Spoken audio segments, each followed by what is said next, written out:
son muchísimo más altas que las de las derechas.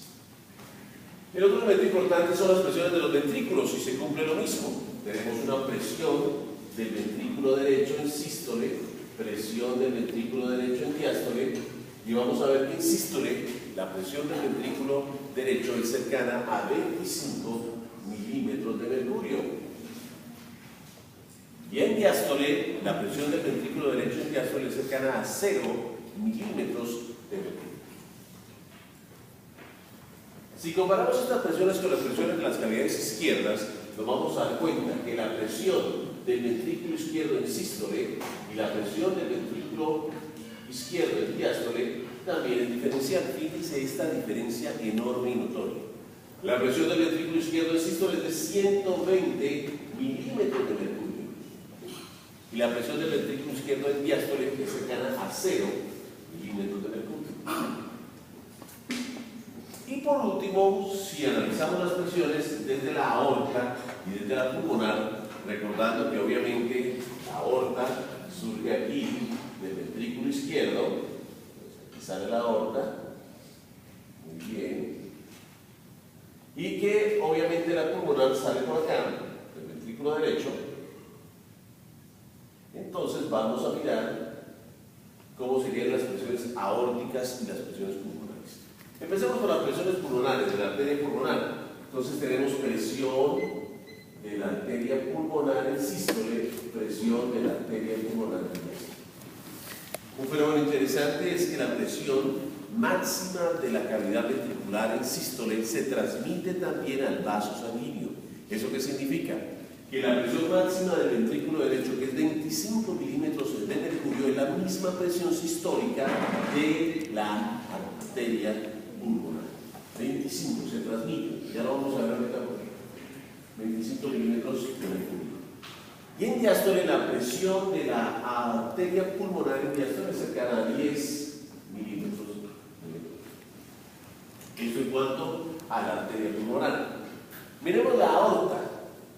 Con respecto a la aorta también tenemos una presión de la arteria aorta en sístole y presión de la arteria aorta en diástole. En sístole, la presión de la aorta es similar a la presión del ventrículo izquierdo en sístole, que es ¿cuánto? 120 milímetros de mercurio. Y la presión de la aorta en diástole es 80 milímetros de mercurio. ¿A qué se les parece eso?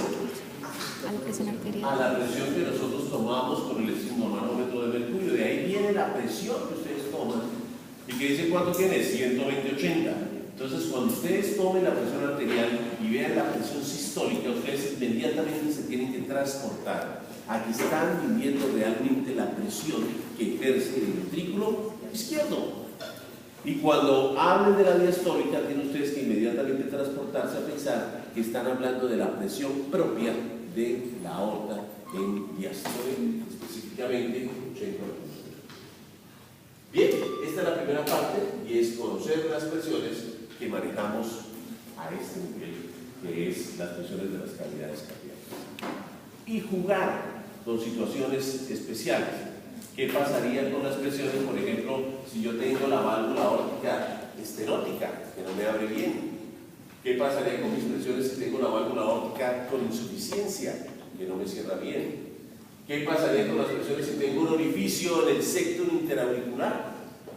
¿Qué pasaría con mis presiones si tengo un orificio en el septum interventricular?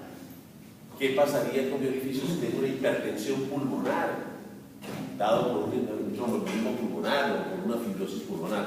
O sea que estas presiones son las presiones normales, pero ustedes están comprometidos en su lectura a jugar con ellas. ¿Qué pasaría si yo cambio las condiciones normales? ¿Cómo eso va a repercutir en las presiones? Muy bien. Viene inmediatamente el concepto de ciclo cardíaco para analizar todos los fenómenos que ocurren en el corazón. Doctora, si la vuelvo a volver a copiar, que usted saldría de esta clase, ¿ok? Porque está rompiendo el código de honor de la clase. Una única advertencia si no se va de la clase. Muy bien. Entonces, póngame mucha atención. El ciclo cardíaco simple y llanamente es un espacio de tiempo un espacio de tiempo en el cual un fenómeno que está en el corazón vuelve y se repite. Por ejemplo, desde la onda P hasta que vuelva a presentarse la onda P hay un espacio de tiempo. Ese espacio de tiempo se llama ciclo cardíaco. Desde que aparece el complejo QRS hasta que vuelve a aparecer el otro complejo QRS, eso es un ciclo cardíaco. Desde